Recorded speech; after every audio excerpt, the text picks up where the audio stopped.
Welcome to Familiar Territory, an anime podcast hosted by two white dudes who've been friends for over 15 years. Here we talk about the history and influence of anime, as well as review anime new and old. So grab your talking cap and transform into some comfy clothes as we step into a familiar territory.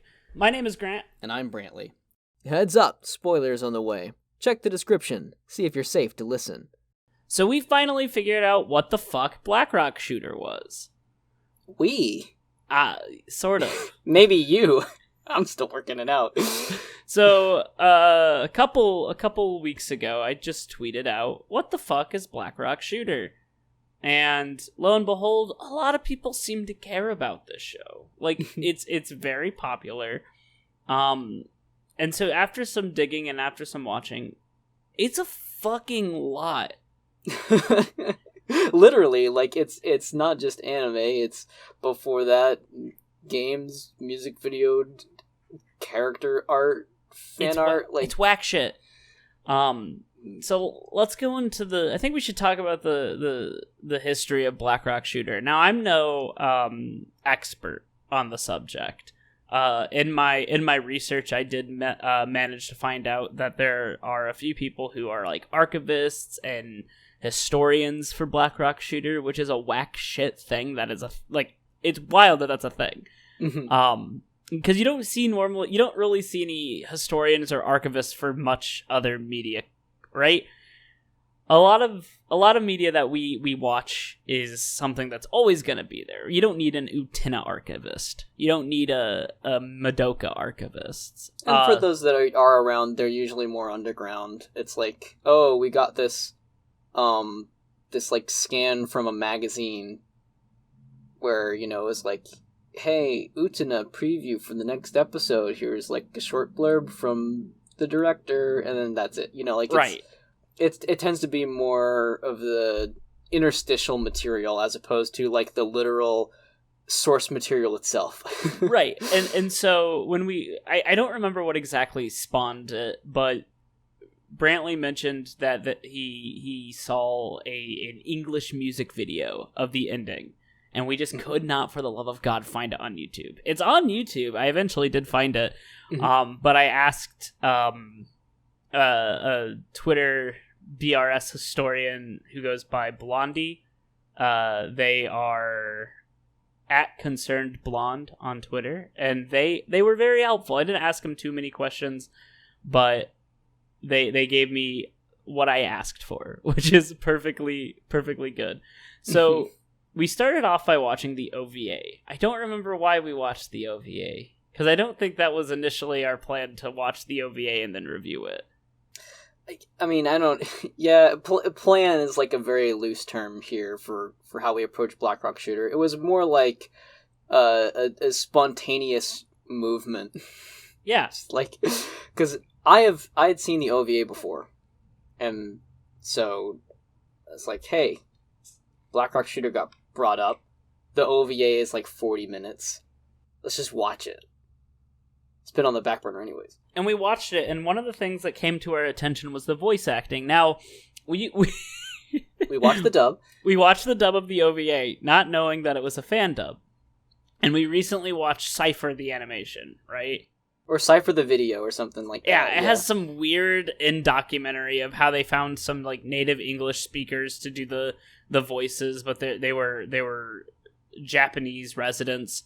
And we had no idea, because the voice acting was good, but the voice direction just wasn't there.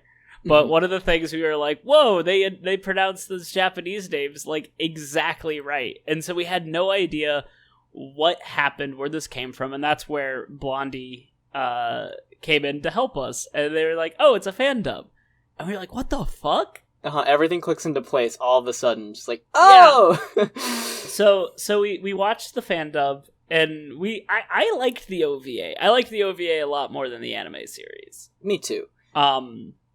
But so Blackrock Shooter it started off as a fan art by an artist who went by Hyuke. Now, interestingly enough, this isn't the only anime that this person has designed characters in.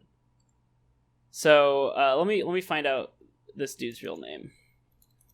So Hyuke, his real name is Ryuhei Fuke, and he is the character designer for Black Rock Shooter, and also the original character designer for Steins Gate.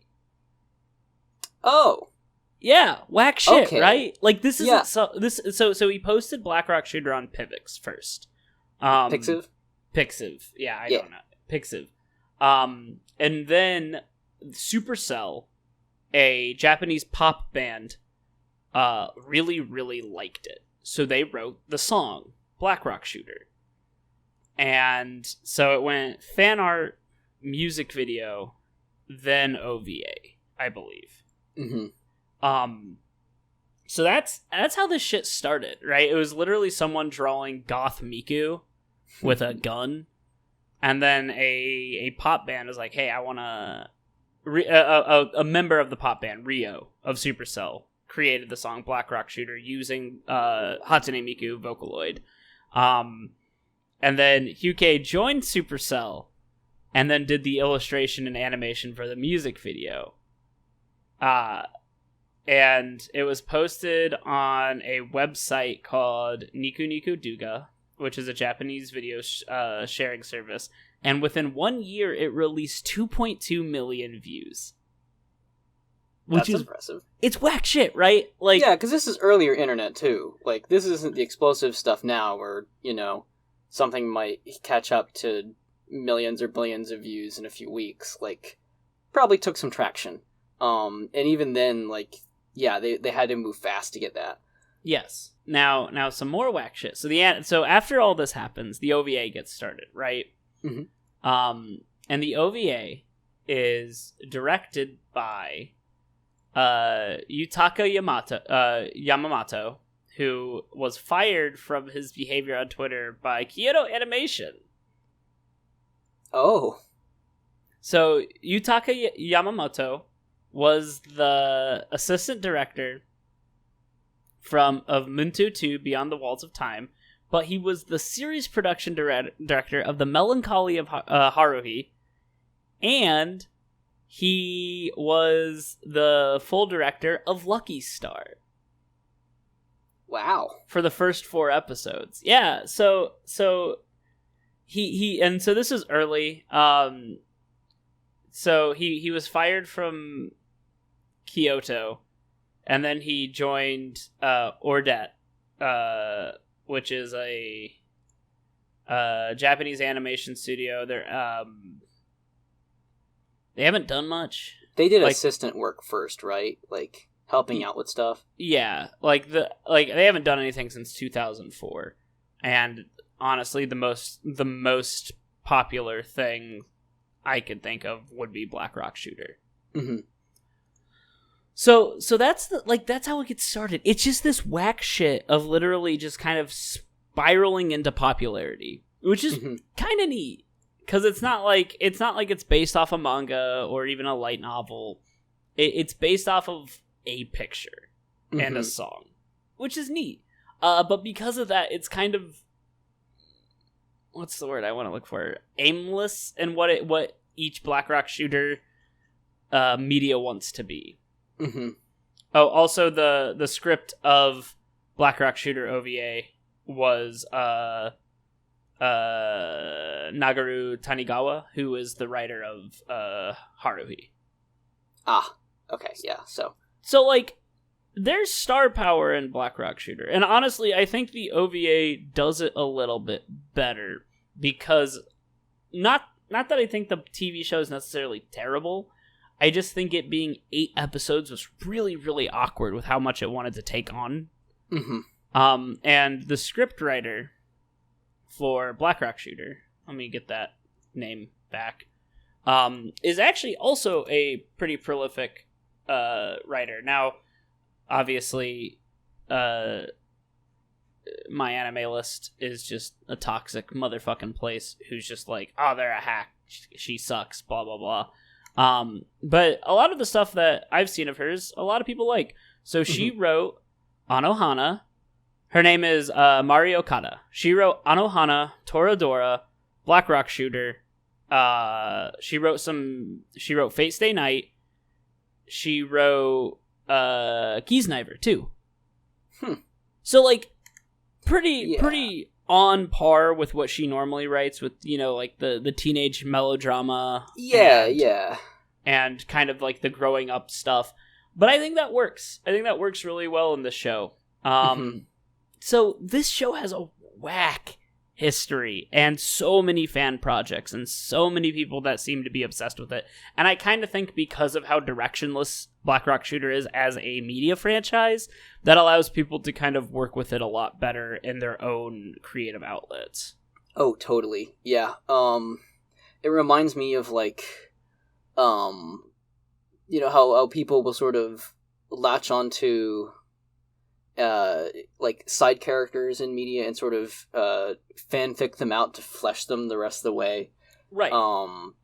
Because like there's that initial relation someone has where it's like, oh, this person reminds me of me or someone I know, or I think this is really novel, but they don't have the content or material around that, and so they go and you know, deal with that. What better character to do that with than Hatsune Miku, who, you know, ostensibly is a do-it-yourself musician, you know?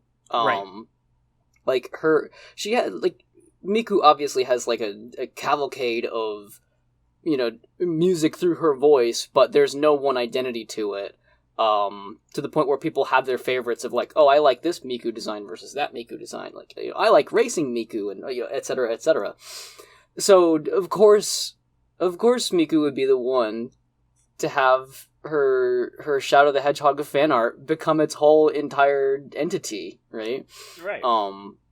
And every single jigsaw piece that you describe after this, from like the psychological drama script writing down to like Steins Gate character designer and everything in between, is just like, yeah, that tracks. It very does. And I would talk a little bit about the director of Black Rock Shooter. It's Shinobu Yoshioka. But honestly, he's probably the least prolific person involved with this. Is it like lack of experience, or just like a lot of things under the radar? It's not. He has a couple episode director credits. He's never directed an entire show besides Black Rock Shooter and another one called Rebirth.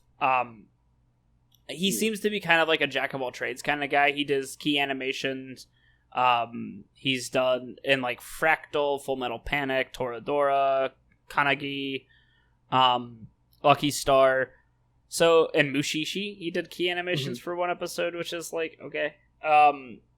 So it's not that he has lack of experience. It's just that most of the stuff he works on isn't as prominent in mainstream media. And he's not like the head of anything, but he did Black Rock Shooter. He did the OVA and the TV show. I almost wouldn't have guessed that. So yeah, let's talk about Black Rock Shooter. Okay. I'd say that for the most part, we're probably going to talk about the TV series for the bulk of this, because there's just more of it. But to lay down my thoughts on both and sort of compare them, I think that as an OVA, Black Rock Shooter says more with less. It's 40 minutes long, and they just give it to you very abstractly. It's almost like you're watching two different movies, and it kind of coagulates into something that's just sort of like, oh, okay, I get the message vaguely, and that works for me. And then as a TV series, Black Rock Shooter says more with more. Which is not inherently a bad thing at all. But as we've kind of been lampshading so far, I think it definitely is the origin of some issues we have with it. Yeah. So what are your thoughts? My thoughts of the show are, so I liked the OVA. I kind of liked the amateurish fan dub going into it. I thought the actors that were a part of it were really, really talented in terms of what they were given. I mean, fan dubbing can't be easy, because you don't have a director, you don't have someone who can tell you what lips to sync, and it's all being done for fun, essentially. And I kind of liked that a lot more with Black Rock Shooter, because Black Rock Shooter's in my opinion, the reason that I think it's really neat is how much fans like to work with it. Yeah. So having a fan dub is like the biggest like love letter to the show. Mm-hmm. Yeah. It makes so much sense that like to get to the soul of Black Rock Shooter, you're doing something that's like practically off the grid, unpaid, like garage work basically. Which, you know, I wish that the people who fan dubbed had, you know, were able to be compensated in some way, because I think they did a decent job. And I personally really like the voice acting, despite the directional weirdness, you know, occasionally. But yeah, I think what reads so strongly about it is what you mentioned, that it doesn't feel professional in that same sense. It still feels like it's something that is scraping up whatever it can get to make this thing that's so not corporate, for lack of better words. It doesn't feel like it's meant to spin off in something bigger. They're just like, you know what? Let's do something fun on the weekend. Yeah, absolutely, and they did a good job. And I think that because the writers were like, all right, it's a 40-minute show. We have to start it and we have to end it within 40 minutes. I think they were able to focus in on it. They focused on a lot more of the relationships between the characters. And it's very much down to just like, it's this person and that person and their interpersonal relationship, and that's it. There's no like, there's very little plot. And instead they focus on character, which I think works because so the three characters that you see a lot in the OVA are Mato Kuroi, who is the main character, Yomi Takanashi, who is a exchange student who's come to the school and doesn't have any friends, and then Yuko Tari. So the first half focuses on Mato and Yomi's relationship through their first year of middle school, and how they become friends. And during this sort of coming of age summer, it's like a summer romp, right? Like, oh, we're new friends, let's be friends. You have like little splices of Black Rock Shooter killing some people, which is fine. It's pretty neat because it's not necessarily a timeline of like, oh, Black Rock Shooter is fighting. I can't remember what Yomi's other name is. It's like Death, I think. Death something. Let me tab over. It's Deadmaster. And so this is happening, and you're like, oh, I wonder what this means. And then when they get into separate classes, Mato starts hanging out with you, and then that causes Yomi to disappear. And while they're looking for her, it's like, oh, to solve it, you have to fight her in the dream because you're fighting her negative emotions. And when you fight her in the dream, you can find her. And so she fights the negative emotions, which is the embodiment of Yomi, which is Deadmaster. Black Rock Shooter defeats Deadmaster. They save Yomi, and that's it. Yeah. Right? It's alter ego versus alter ego, and bam, you've got it. And so they don't really need to go into much explaining. They don't try and give it any plot. It's just like, hey, this is happening.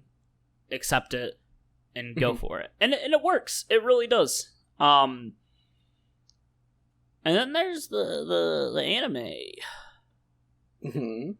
I like most of it. It's sloppy. I'd agree with that. There's a lot of plot holes, and they try and make it really. They try and explain it through like lore reasonings, and they introduce a bunch of new characters, which I don't think works. They try to tackle some pretty heavy topics, but they just do not give it enough time to actually develop into a thing. So you watch it, and you're waiting for a payoff, or you're waiting for dialogue about it, but it just keeps going. My thoughts about it are hard to put into words. Yeah, same. I think the loose ends are really kind of what drive up a lot of the problems. because that's created from the new additions of plot. You know, Right. They deliberately create new story beats to introduce and to give the give more material to the characters and their backgrounds. But when they leave things unresolved, or when they introduce things that, you know, either don't make sense or stop making sense when they seem to have made sense before, then you question why the plot was there in the first place. Mm-hmm. And I think that's the nature of you and I, because we pick at media like that, right? Right. For us, we're looking for a cohesive experience. You know, and like that's why like the OVA works a little better, because they don't pick fights that they can't win. You know, they they put their hands up and say, all right, we're not going to deal with that. They scope it out. But here it that ambition sort of leads to a sum of the parts that's not greater than, you know, the whole. Or the did I fuck that up? the parts are worth more than the whole, I think, like individually. Yes. I don't. It doesn't sound like I convinced you, but no, I agree. I agree. There are bits and pieces that are good, and they don't necessarily come together to make something better as a result. So yeah. So before we get talking, I want to say another whack shit thing about Black Rock Shooter. Mm-hmm. We watched this dubbed, and the dub. So the original anime of the Black Rock Shooter came out in 2012. Mm-hmm. The dub was dubbed in July 2021. This year, which is whack shit, because I can't imagine why. Like there are much more popular anime that do not have a dub. Mm-hmm. And I can't imagine why they would think, "Hey, let's dub Black Rock Shooter. We haven't done that yet. Let's do it." Mm-hmm. And it wasn't even dubbed by it wasn't dubbed by like Viz or Funimation. It was Discotech Media. And they're big. Okay, it makes sense, but it makes me feel old. Yeah. Discotech primarily focuses on licensing retro titles. To dub. What? They call this retro? I mean, it's weird because they have collaborated with other releases. So they've done like Konosuba, Kimono Friends, and 5 meters per second. But a lot of their licensings that they've done is like Lupin the Third and Fist of the North Star. Sonic X was them. I'd still say that's a much bigger distance. Well, Sonic X was like 2003, right? So yeah, I mean, if they're doing Konosuba and like Kimono Friends and 5 centimeters per second, they seem to, but that's not what their main thing is. So they licensed Black Rock Shooter to get an English dub, which was released this year, which is whack shit, because we didn't even really know that was happening.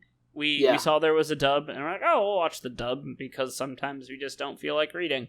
And I was like, hey, this dub came out like a couple weeks ago. yeah, it was totally incidental that this was actually time relevant. Yeah. But yeah, Black Rock Shooter, the TV show. So we watched the dub.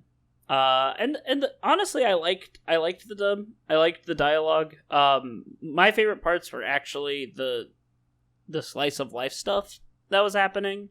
I thought it was a little bit more fun. But there were times where they tried to, like, let's roll it back. Let's take a second to kind of talk about the different parts of the show, what we liked. So the first episode is Mato goes to middle school, and meets Yomi again. So that's consistent. Mm-hmm. And they have a fondness for this book, and I hate the book. I fucking hate the book. They have a book that's like about a bird that like sees colors, and for like the first half of the show, they give Mato this weird character quirk where she's like naming the colors of things, but she looks at things and says the colors in her head. Like she's internally narrating what she sees.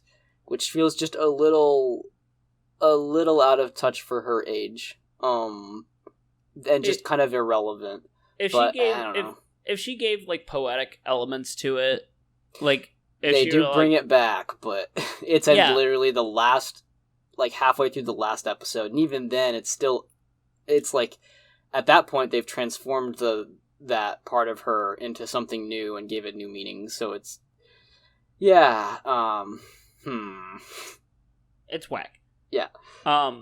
And so she meets Yomi, but instead of Yomi just being the shy girl from a new town who doesn't have friends, she has a friend named Kagari, or Kagari. Kagari, yep. What? Kagari. Kagari, that's it. Who is like codependent on her. She's in a wheelchair, but she doesn't actually have anything wrong with her. She just uses it as an excuse. So once again, we have disability representation in our magical girl media, which just kind of misses, like just and like not great. It's an interesting topic because there's a lot of things you can do with codependent relationships and stuff like this. But since the show is only 8 episodes long and it is not it doesn't take the time to tackle it. Mm-hmm. So Black Rock Shooter is fighting Kagari's other form named Chariot. And like there's some weird symbolisms with Kagari, like giving all the ugly things to Mato. It doesn't really do anything. It just kind of like, hey, she's mean. Yeah, they just characterize her as a pretty cruel person, which that's really what I don't gel with. Her character feels absurdly just rude. And they try and like justify it, and that she's scared that she won't have friends if she loses Yomi. But this gets close to like Higurashi shit, where it's just kind of like, okay, this character is like conniving and plotting. Like this is a little too well thought out to be just emotional distress driven. Like, right. It's not that it can't happen, and the same with her not actually being wheelchair bound, but it being a psychological thing. But the way that they go at it and its intensity and its context feels inappropriate. Yes. Yeah, it's whack. And like you don't get to see it develop into an actual meaningful like look at what codependency can be in a relationship between two friends, because before all that happens, Black Rock Shooter kills her other self, which causes her to forget everything. Now, you don't get to know that until later. Because you still get you still kind of get that same thing in the OVA where Mato joins the basketball club and starts hanging out with her childhood friend Yu, and Yomi gets jealous, and you get this. There is so it kind of goes that plot line again, except they throw in another wrench into the story by bringing in a character named Saya, who is a psychiatrist or a counselor. Seemingly a counselor. Yes, a counselor. But and I kind of liked that at first, because Brantley and I always talk about like, oh yeah, let's give these people some therapy because they need it. And there's some fun moments between her and some of the other girls at the beginning that I really enjoy. But oh no, the counselor is evil. Straight up. Just straight up evil. And so she has an alternate form named Black Gold Saw, and during Yomi's jealous stint at Mato being friends with you, Saya starts to manipulate her so that she weakens in the other self. It doesn't really explain it too well. And Yomi finally kind of like snaps because Kagari is like, hey, Yomi, I'm sorry we haven't been hanging out, but, like, I don't know you. I know that you did stuff for me, but I cannot remember who you are. So please stop being clingy, and stop trying to be my friend, and go be other people's friends. Which causes her to, like, cut her hair. And then we get some more, Yeah, this is where the show, like, essentially just totally jumps the shark on what it was attempting to build. Because before, it's like, oh, here's this, this sort of, like, allegorical psychodrama of the characters dealing with some really heavy stuff,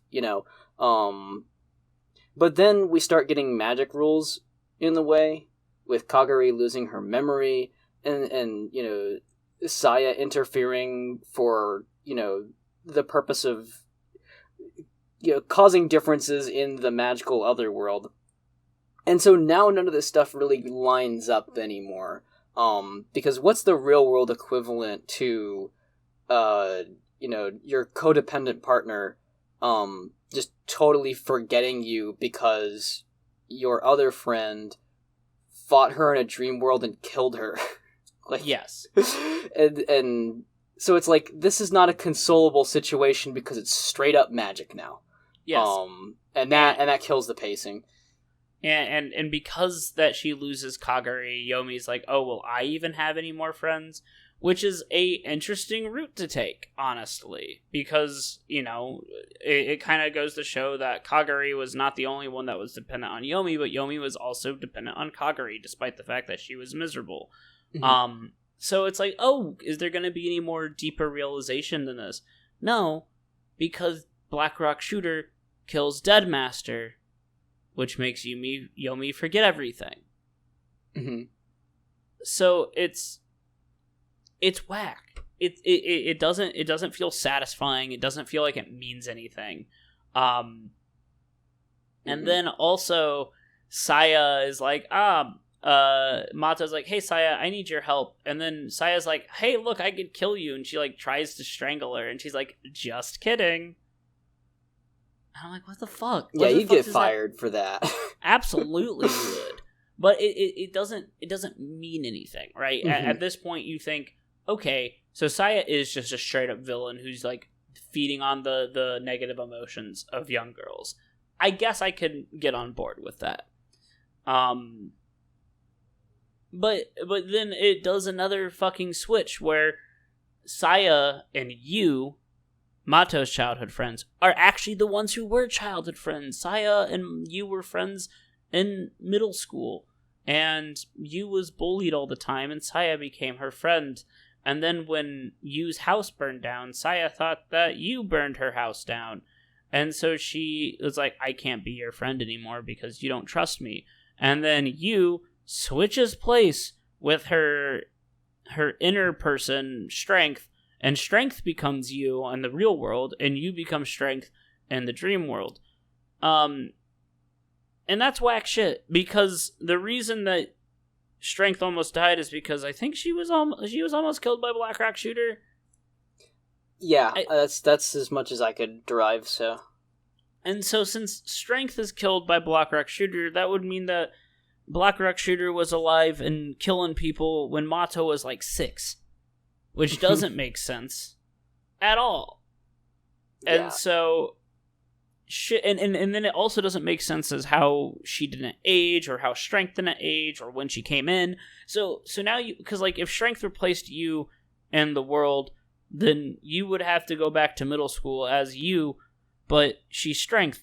It doesn't make sense, and it doesn't really work out to make a cohesive plot line. And I'm sure that there are people out there with thematic understandings of this that are different from ours, and that's fine. But it became this convoluted mess of trying to figure out this timeline that doesn't really have a timeline. And then you find out that Saya was actually manipulating the girls because if any of their other selves got too powerful, they would kill and destroy the other world, which would then mean she would lose her friend Yu, who is in the other world. But they try and do that to make it so it's like Saya's actually a good person, despite the fact that she choked out a 13-year-old, which is whack shit. Mm-hmm. And it ends with Matto going into the other world and being Blackrock Shooter, and then fighting Blackrock Shooter as Blackrock Shooter. By the way, they call evil Blackrock Shooter insane Blackrock Shooter, which is whack. That's what it's called. Yeah. Oh my god. Insane Blackrock Shooter is, according to the wiki at least. That's ballistically stupid. Yeah, it's pretty dumb. And so, they defeat Insane Blackrock Shooter with the power of friendship. And all the other girls, like Kagari, and Yomi. Also, I didn't even mention Arata, who is the basketball captain, who also loses her memories because Blackrock Shooter kills one of because Saya in the real world like manipulates girls so that she can use their other selves as like minions, and Blackrock Shooter kills her minion, which is her painful memories. It's whack shit. Doesn't make any sense. So in other words, it's like, oh, there's extensive collateral damage happening, but then that blows by so quickly that you might not even connect those dots. Right. And so they kill Insane Blackrock Shooter, and then Yu returns to original body, and Mato reunites with Yomi, and Yomi and Kagari are friends again, and they all get their painful memories back, and they're all like, hey, we're going to move forward, and we're going to be better. And that's it, right? That's the thing, that's it. There's a lot more to it, and I have some good things to say about it. I know I just went off on a plot tangent. And I do have some good things to say about Blackrock Shooter, and I'll talk about them. But it is fucking whack. Yeah. From like episode 4 onwards, this show's whack. Mm-hmm. Yeah. As someone who personally I will do my best to take the subtext I'm given and then spin it into text. And like, you know, if a show gives me nothing, I'll try to make it something. But in this case, the show does have text, and it does have subtext, and they don't agree with each other whatsoever. Yeah. You know, like, well, for example, like, I'd like to maybe assume that perhaps Saya was an upperclassman to Yu, but then that doesn't really make sense in how they end up in the same places, and, like, how far ahead, and why then does she get to stay at the school? Like, you know, clearly there's still something fucky going on there, and I have no answers as to why. Maybe someone else does, but, like, I couldn't do it. I straight up didn't have that capacity. And you've seen Kiznaiver, right? I have seen Kiznaiver, yeah. And you like Kiznaiver, right? Yeah, kinda. I feel like Kiznaiver is kind of what they wanted to do in terms of having like the really whack shit and it all coming together. You know what? Oh my god. Yeah. Like 100%, because the way that this show ends is that it brings back the book metaphor with the bird. The bird, mm-hmm. Okay, here's the bird. The bird flies all around to these different worlds, and every world has a different color. And so the bird catches all these colors and, you know, becomes colorful, but then all the colors weigh it down, and so it falls to the ground and dies. But then it manages to see the light and then fly again, which, by the way, yeah, that is kind of fucked. And again, it's not pieced together entirely well, so I have issues with it. But anyways, that's what they present, right? Their thesis is, like, you gather the colorful range of, like, painful and yet real experiences in your life, and then they become something meaningful as a result. Like, in other words, it's like, yeah, you're going to go through distress and trauma and pain, undergoing pain, right? It's like stuff that you can't avoid. But if you look at what it makes you feel and acknowledge it in like a positive psychology sense, then it becomes something that you can, you know, work with or at least internalize. And so, like, that's what they're going for. Kiznaiver is a show about like 7 different people who all share pain stimulus, whether it's emotional or physical. So if one person kicks another person, then everybody, all 7 of them feel it.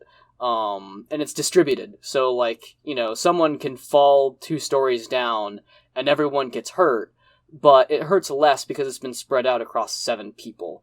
And so, of course, the moral of that story is, hey, when we experience and better understand each other's pain, then life gets easier. And guess what? All the characters in that show are color-coded too. So it's exactly the same thing. Here's 2 shows that are about experiencing the color of pain, and it becomes easier to deal with when you have a support system. Right. Just Kiznaiver did it with a more interesting magical system that integrates with the plot instead of fighting against it. Right. And I honestly think if Black Rock Shooter was given a 12 episode anime, we might have been able to get a little bit more cohesiveness. Yeah. But we don't. 8 is a weird number. Yeah.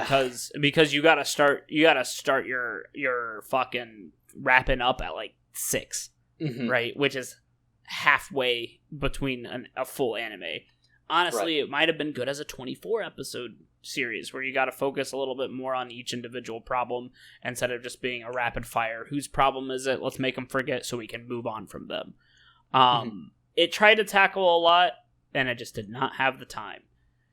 Yeah. That being said, I did like the fight scenes. This show was made in 2012, and it has better CG fight scenes than almost every modern show I can think of, sans like Land of the Lustrous. Yeah, it's good stuff. It reminds me a lot of Ruby Dubby. Yeah, in the sense that it's very like style over substance.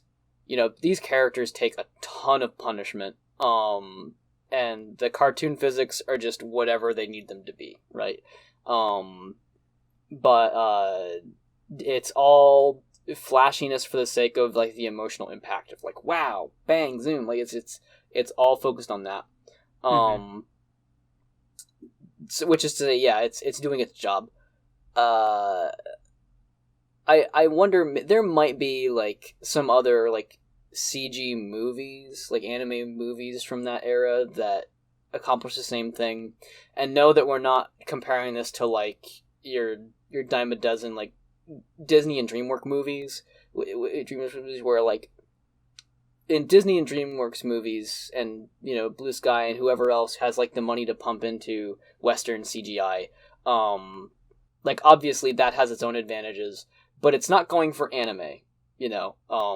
It's not going for Dragon Ball style like instant teleports and like, you know, these really dramatic angle, you know, skidding slams and, you know, blood bursts and shit like that. Like Skidding Slams and Blood Bursts was a good band name. And so, yeah, I fail to think of other like CG anime that can keep up well with this. You know, a huge compliment to them. You know, this feels like Guilty Gear Exerd level shit. You know. And I honestly thought some of the dialogue was believable. One of my favorite parts is Mato starts crying, and then Yu starts crying, and they're like, "Why are you crying?" And it's because you're crying. And I thought that was cute. I was like, "Oh, that's kind of sweet." Yeah. And there's also like there's also the part where Yu is reading Mato's phone. And she's like, "Yeah, she sounds messed up." And I'm like, "Yep, that's how kids talk." Yeah. Very blunt and very, like, snappy. And I dig that. I wish we got more of it, but we didn't. There are some fun jokes, too, that I thought were, you know, cheesy, but I liked them. There's a part where Mato is like, "I don't have time, can I do the toast thing?" And her mom's like, "What?" And she goes, "Too late doing it." And then she runs out with the toast in her mouth. And I'm like, that's that's you acknowledged it, and that's kind of lame. But also, I'm a fucking sucker for that. Mm-hmm. This is a child that grew up with that trope, so it makes sense that then in fiction they would do something like that, right? Yeah, because I did that as a kid. I did that kind of like I want to act like media bullshit. Mm-hmm. You know, Mm-hmm. you want to be like your favorite TV shows or movies or cartoons. So totally, yeah, I agree that like there are bits and pieces of the show that really do well to capture these characters in those slice of life moments as like human. Yeah, and I do dig that. Mm-hmm. And props to the dub for, maintaining it. I don't know how well it translates directly over, but regardless, they pulled it off. We clearly appreciate it. Yeah, I thought it was fun.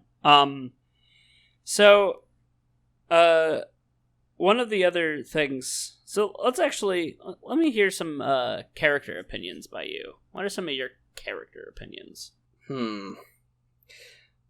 I wonder how efficiently I can handle this. And we could also move on to themes already. Because this show seems like it could be a very long thematic reading by Brantley.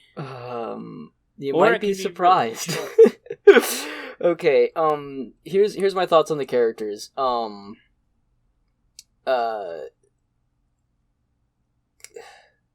No, wait, no, I can't do it. Look, shit, the problem is that these characters aren't characters in in a unified sense, right? Because I like Yomi as Yomi, but then she becomes not Yomi when Kagari loses her memory. She becomes an entirely different character. So I guess I like the versions of the characters before they go into total meltdown mode, except maybe Saya. As soon as I got bad vibes about Saya, everything that I had sympathetically held for her before just disappeared, and evaporated. And that almost happened with the other characters too. I didn't like Kagari from the start. I think that the way they utilize her is, frankly, not a good way of going about things. And I just her character as utility and as a personality in the story just didn't mesh with me well, before and after. But whatever. Point is, the characters aren't complete enough for me to actually say, oh yeah, this is a good character. Because, each one of those characters has maybe 4 episodes at best where they're, themselves. And even then, it's not like they're taking up the entire runtime. Yeah. I've got problems with everybody. It's all a little problematic. And in some cases, extremely so. Yeah. I think because everything is compressed, they have to raise the stakes super high, or at least they chose to. But they still trap all these characters in a vacuum, so no one gets professional help well enough. Nobody relies well enough on their family, and their family doesn't help them back either. Even when you have, this character's mom is around, but they're not, helping their child get the care they need, professionally. And so it just kind of falls apart. You could say, oh, well, that's supposed to demonstrate that, they're living in a world where professional help is, ignored or stigmatized or inaccessible, and therefore they're taking the brunt of it. But I also didn't get the feeling that this show is pushing that narrative, because it never goes there. It just goes to these characters kind of, fighting with each other. And speaking of the fights, wow, this is a brutal show. Whether it's the characters having, their breakdown arguments, which again are, they're off the charts in terms of cartooniness, and that makes it kind of uncomfortable after we liked how realistic the characters could be at times. But also just, it's a lot of whiplash to go from scenes like that in the slice of life sections to, Black Rock Shooter getting gored underneath the wheel of this, chariot machine. Just, oof. It's uncomfortable. I'm not comfortable with how much punishment these characters take. I don't know if I'd call it torture porn, but it feels like it gets close sometimes. Yeah. Especially near the end where, like, they're pulling an Ava and, characters are losing their limbs and feeling, like, the phantom pain of that and stuff. Like, it's just a lot. There's a part where Strength jumps into a hole to essentially erase herself, and I swear to God, it looks like it came straight out of the PC game for I Have No Mouth and I Must Scream. Or otherwise some Hieronymus Bosch shit. Like, it's unsettling. And then therefore that also makes it difficult for me to relate to the characters. Because wow, they're thrown into the meat grinder. Yeah. I think for me, being able to separate like the characters from like the Black Rock Shooter characters always seemed like androids or robots to me. So I never felt the same brutality that you did. I will say that speaking of like realistic outbursts, when Kaguri's in the bed and she says something about like I'll never do anything for that stupid whore. And it's like really, really visceral. I thought that was a really good voice performance. Me too. The emotional stuff they do seems very realistic.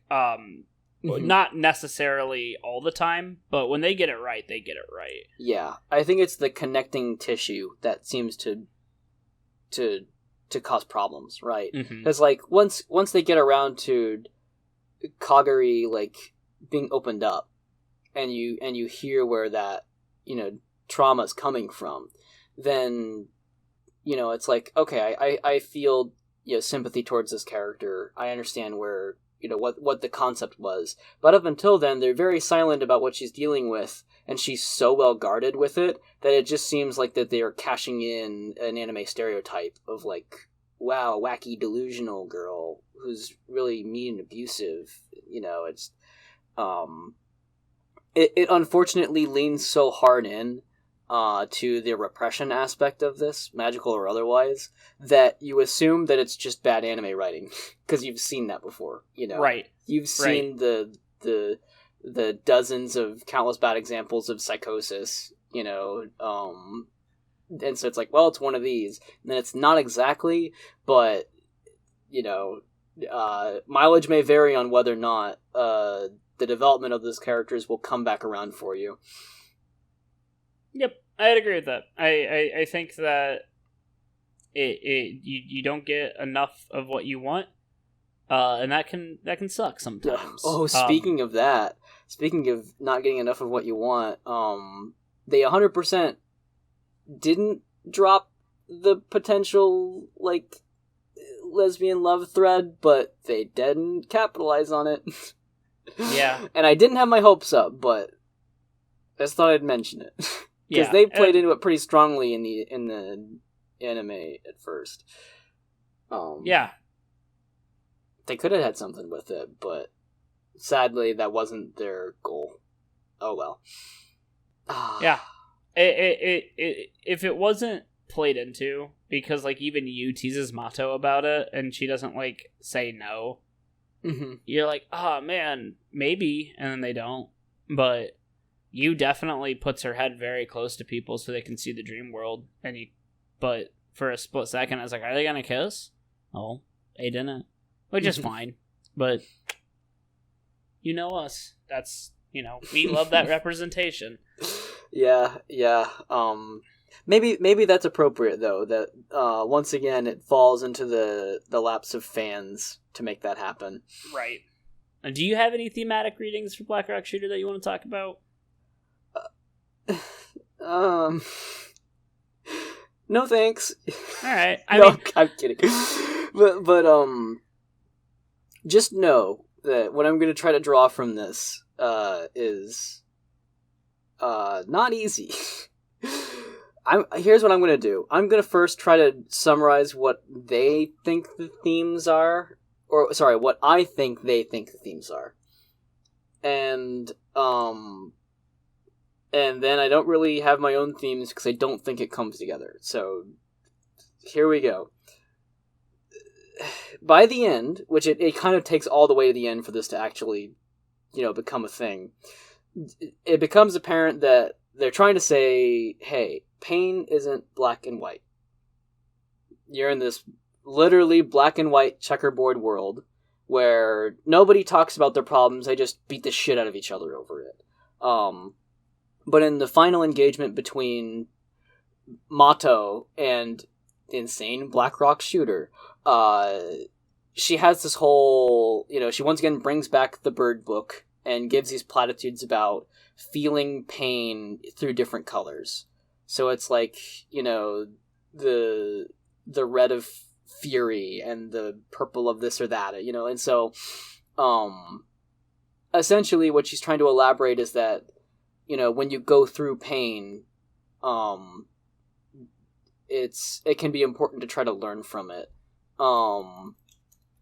And I get that. I get what they're trying to say. Once again, it's a positive psychology thing of like acknowledging the pain and then, either doing something about it or letting it drift. But calling it what it is rather than just sort of clamming up about it. To not sort of pretend like it doesn't exist, which is what the Blackrock shooter dream variants are kind of doing, right? They don't talk about their problems, they don't acknowledge their problems, it's just them sort of like physically going at it to release stress. So what they want you to take away is, by stepping into each other's worlds, or each other's shoes, then you observe more of those colors of pain. You understand what someone has gone through, and, although you may not be able to empathize fully, you can imagine and sympathize with what they're dealing with. And that's kind of what Mato's doing throughout the entire show. Sidebar, I don't know why Mato has Blackrock Shooter when she doesn't really have the pre-existing traumas that these other characters have. Seemingly, Blackrock Shooter is her like... she's taking on the problems of others as her own, and, like, she's doing the whole, like, empath thing hardcore, where she's like, oh, I feel what all my friends are going through. But she had that even before she understood what her friends are up against and whatnot. Like, we know from You and Strength that they fought up against Blackrock Shooter early on, and then kind of had the switch, right? So, like, that doesn't entirely track, but whatever. Anyways, learn more about each other and each other's pain, and that makes it, something you can cope with and something you can conceptualize and share. And that, it eventually comes up to the end where all of the different characters join together with Mato to vaporize insane Blackrock Shooter with the big colorful pain beam that's shaped like drills. So seemingly the theme is when you're experiencing pain and trauma and you're at your limit, just go Gurren Lagann and then try harder. And then that's how it works out. Like I have problems with how they sort of, try to get this pain allegory through. It feels like it's falling into tourism territory, where it's like, oh, I want to know their pain, I want to know their struggles. And it's like, okay, but you can't really fully understand that without being there. And to make a hobby out of it is kind of insulting. And so, as much as in the fictional world Mato is, capable of that, in the real world that can be an insensitive thing to do or assume. Certainly we can, in a professional sense, for example, people learn and understand these things and then can help someone grow around or beyond their traumas, or through them. But that experience is not assumptive that's like, I've been there. Perhaps your healthcare professional has been, and then they can talk to you about that. But they're not going to say, "Oh, totally, I've been there," when they haven't, right? Or if they do and they're lying, then that's not good. It's better than being strangled, though. Yeah. Thanks, Saya. There's also other issues I have with the metaphor they're going for.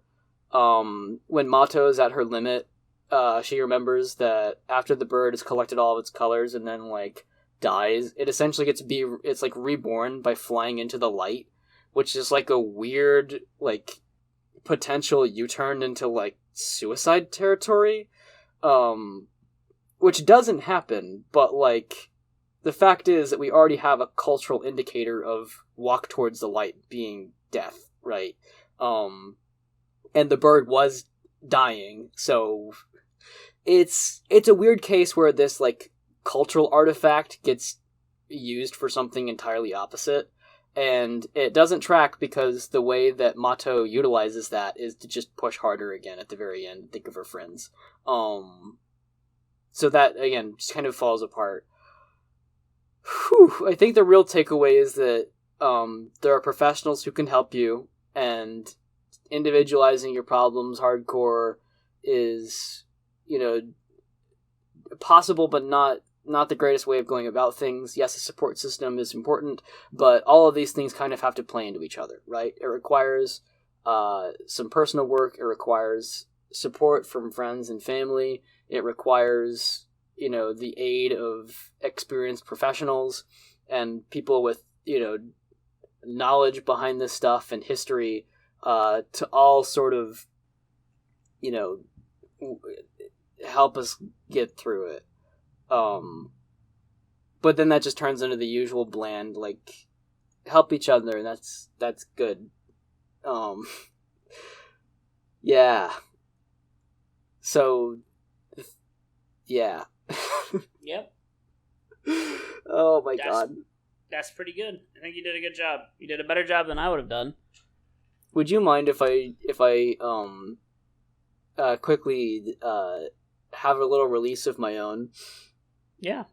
Okay, I would like to share my embers, my EMBRS list, which means excuse me, Black Rock Shooter, which is my lightning round of what the fuck, that didn't get solved. Here we go. We already mentioned this. Saya's age and occupation. How the fuck does that happen? I don't get it. Memory loss. Why? How does that thematically relate in? Okay, never mind. Why do traumatized selves fight in the first place? And why does it seem to be concentrated down to like 5 people in this town? So hardcore. Why does it relate? Whatever. Hey, why the skimpy costumes? Why did we decide that was a good idea to keep going on with after the original character art? Okay, cool, we're not gonna touch that. What does death mean? What does it mean? Not what it is, what does it mean? I don't know. I didn't figure it out. Because you can die and you can come back and whatever, but you can die and also die and then you don't come back? Bye, strength, see ya. Why does Mato have a repressed self at all? Sure. Black Rock Shooter. Hey, you want to do another Excuse Me, Black Rock Shooter? Yeah. You want to know what the plot of the video game is? Yes. So much, yes. In the year 2032, Earth suddenly comes under the attack from a group of aliens, turning the planet into a war zone. Stop. 19 years later, in 2051, the last 12 humans alive awaken Black Rock Shooter to help battle against the aliens. That's the video game. Well, it has nothing to do with the OVA or the anime. Wow. Yeah. It's whack shit. So when between now and like the 2050s did we decide it was going to be really cool to just start like building all our concrete in checkerboard patterns? No, the game looks like a post-apocalyptic bullshit. But they got rid of the checkerboards? That's like the most iconic thing about Black Rock Shooter. Black Rock Shooter does ride a motorcycle in the game, though. All right. Well, I got that. Yeah. Cool. Oh. Do you want to do some hypotheticals? Hell yeah, I want to do some hypotheticals. Okay. Suppose we live in a world where Black Rock Shooter is even more popular than Hatsune Miku herself. Okay. What did you do differently to make that happen? What did I do to make Black Rock Shooter? Yeah, you caused this. What did you do? To make Black Rock Shooter more popular than Hatsune Miku. I created... Nope, I can't do that. Me personally... I mean, in a hypothetical sense, there's not much I could do to influence millions of people. Well, like, let's say that you had, like, power in the, like the creative people who already kind of did this with Black Rock Shooter. Like, let's say that you, like, hypothetically could have owned a studio, or, etc., that stuff. So, what I would have done is... I would have had a Hatsune Miku tour, right? You know how she tours sometimes as a hologram? Yeah. And then she would turn it into Black Rock Shooter mid-hologram. And then I have other holograms that would fight her during the songs. And it would be a live performance hologram battle show. I see. What did you advertise before it, or was it a surprise for everybody? It was yeah. Who killed Hatsune Miku again? Oh, that was David Letterman. Yeah. I would make that canon. David Letterman would actually kill Hatsune Miku. And then she comes back as Black Rock Shooter. Yeah, to kill David Letterman. Hell yeah. What a wild... Real quick, let's wind back. What a wild... That was an absolute fucking nutty thing that happened. Mm-hmm. Like, this is 2014, right? This wasn't even, like, post, like, giving a fuck. This was, like, 2 years before post giving a fuck happened in the mainstream media. How did Hatsune Miku get on David Letterman? And, like, why? Okay, better question. Which came first? David Letterman, Hatsune Miku, or Domino's Hatsune Miku? Which happened first? That's a good questions. Domino's Hatsune Miku Pizza Box was March 7th, 2013. So, Domino's happened, then David Letterman. Wow. Iconic. Okay, whack shit. It's honestly hard, because, like, Miku kind of fell out of popularity in the West. Mm-hmm. Like, once anime started becoming accessible through, like, streaming services, and you didn't have to, like, gouge your way through, 3-part YouTube videos to find your stuff, you wouldn't accidentally run into Black Rock Shooter anymore, or Miku as much, right? Right. Like, those things used to be occupied in the same spaces. I'd imagine similarly with, like, Nico Nico Doga. But then people actually are like, oh, yeah, here, you can watch the anime on the internet somewhere else that's not YouTube. And Miku wasn't anime, except for Black Rock Shooter. So, you kind of had to already be in and following. Yeah. No, I remember one of my intros to anime was Vocaloid stuff. Yep, me too. And that's whack shit, right? Because none of my kids that I teach who all love anime, kids like anime now, and it's cool to like anime, which is whack shit too. But none of them know who Hatsune Miku is. And I'm sure, like, if Hatsune Miku did a live tour, tickets would sell out instantly. Like, don't get me wrong, she's still hella popular. Yeah. But it's just, like, she is There was an era. Yeah, absolutely. That's whack shit. So, yeah. That's how I would make Black Rock Shooter. I would canonically make Hatsune Miku Black Rock Shooter, so they'd be one and the same. I see. So you would delete Miku from the equation entirely. Well, because there's no way to beat a force that powerful. Yeah. Okay. I was thinking that would sort of the same vein, where just make music videos, never go into anime. And then of course do the alter ego thing with Miku and Black Rock Shooter, but never go into Mato or anything like that, right? Mm-hmm. Just Black Rock Shooter being Black Rock Shooter. But then also, in the spirit of, like, Miku being a Vocaloid and everything, let everybody take a crack at the IP after that. Just like, alright, we're doing this Warhammer style. Like, everybody gets to try Black Rock Shooter and you go do something with her. And sort of like, basically let people pay to do the fan style, stuff, but in that official money grubbing capacity. That's how I would try it out. That's not a bad way. That plays into the capitalistic world that we live in. And also, I don't know how expensive it would be to do a full hologram fight show. Listen, nothing is too expensive if it is a component in the assured swift death of David Letterman at the hands of Black Rock Shooter. Because would David Letterman also be like warping around and shit? Would he have some outrageously skimpy costume he gets put in, and like he has like mech gun sword arms and shit? Or would he just be in like his stupid regular like business casual clothes? No, absolutely. He'd be in a skimpy outfit with a gun. Absolutely. I need to see David Letterman's other self. If you're listening and you want to make fan art, the very first Familiar Territory fan art, do it of David Letterman Black Rock Shooter style. Alright. Oh man. Okay, one last hypothetical. Now, You saw the world of Black Rock Shooter domination, and it was bleak and cold. How do you go back and change history once more to make Black Rock Shooter even more obscure than it already was?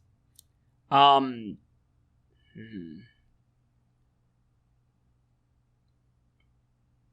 would have put it so you could only watch it on Yahoo Video, and then I would never sell the rights to any other streaming service whatsoever.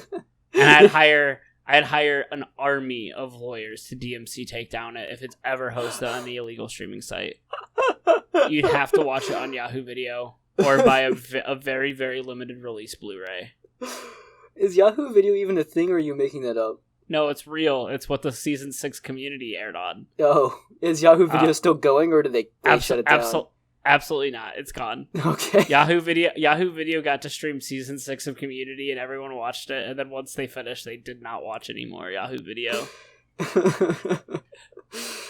Oh, God. I would have hit it in the Blu-ray of Gibiate. That was a special event that nobody paid for. I really would. I think you can still buy the Blu-ray of Gibiate, but I really wish I knew how many copies sold. But I'll never tell. I'll never tell. Believe it or not, I also drew from Gibiate. Hell yeah! For my thoughts. My idea was that to make more Black Rock Shooter media, we'd hire an artisan to create these custom posable figures of the characters. Like, really, really good figures. And then we do stop motion to make, like, the music videos or the anime or whatever. And then, if you would want to be in on that merch, and, like, be in on Black Rock Shooter, the one thing you could do, no, like, buying, like, an EP of a song, no, like, official t-shirts you can get, or, nothing like that. The only way in is for you to buy one of these artisan posable figures and just drop like a gigantic amount of money on one of them. That's pretty good. That's very limited. But then the people who do buy them sell them around until it gets into the hands of people who do stop motion, like unpaid as a hobby, and they do the really high quality stuff. And then like essentially you get like a Voltron-esque meeting of all the people who got the figures, and then they come together, and then they make their own little garage animation studio in which they now make the Black Rock Shooter content. I think this is something that you want to do. Not in this lifetime. Maybe in another world where I wear skimpy clothes and fight you aggressively with a giant chainsaw machine gun. What's your other name? My other name? Oh, Yeah. I have two ideas in the same vein, and they're both not very funny. But you'll know I find them amusing. It's either Pink Gold Peach or Metal Mario. See, I told you it's not that funny. Pink Gold Peach.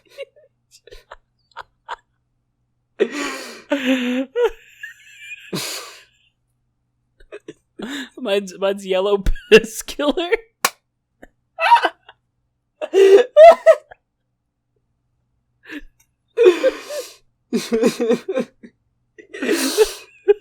Yellow Piss Killer. Golden shower of blood. Okay. I don't have any other thing to say about Black Rock Shooter. Me neither. What the fuck? We're done. What the fuck are we doing next? Oh fuck! Maybe Yuki Yuna. I think that's what we agreed on. Yes. Oh yeah, we have because we finished first season of Yuki Yuna, reviewed that. That went down. And now we have the prequel and sequel series to go through. And wouldn't you know, each of those is a 6-episode season to combine together for 12 total. So if we thought Black Rock Shooter was short, we're gonna have a wild time. I can't imagine. I think there's more Yuki Yuna being made too. So. Oh my god.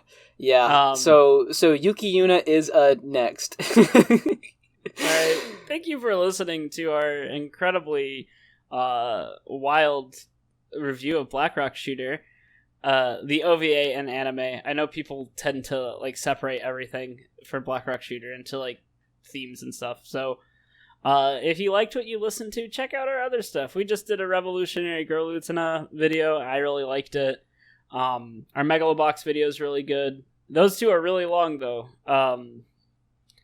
We stream every Monday at 7 p.m. on Twitch. Right now we're playing Deadly Premonition 2. If you want to get caught up, you can watch some of our VODs where you get to listen to me have tons of audio troubles. And also, here are absolute excitement when realizing that you are allowed to just punch out a gator and then do it again 29 more times for quests. So, you can follow us on Twitter at FamiliarTerror2. We'll link it in the description. We have a terrible Twitter to handle. Thanks, Twitter. You can like and subscribe, check out our other stuff, or don't, because we are not your dads.